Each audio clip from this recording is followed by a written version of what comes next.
quelque part, j'ai eu peur à ce mois d'août 2003.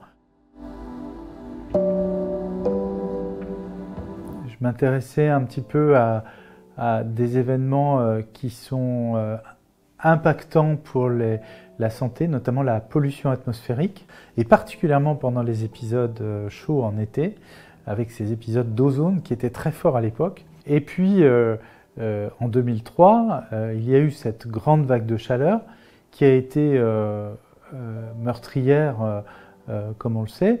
Justement, à ce moment-là, il y avait une très forte pollution à l'ozone. Mais très vite, on s'est rendu compte que tous ces morts, c'était la chaleur vraiment qui les avait tués. Et on entendait parler depuis un certain temps, travailler un petit peu sur les questions liées au changement climatique.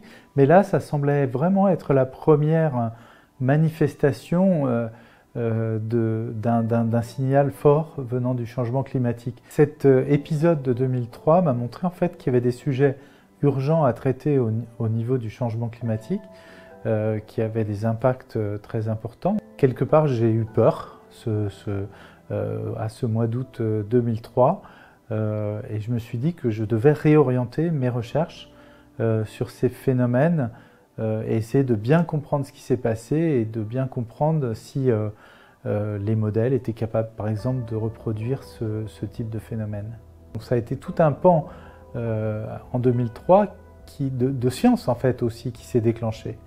Et voilà, moi je suis un petit peu aussi parti dans ce mouvement disciplinaire dans la communauté scientifique.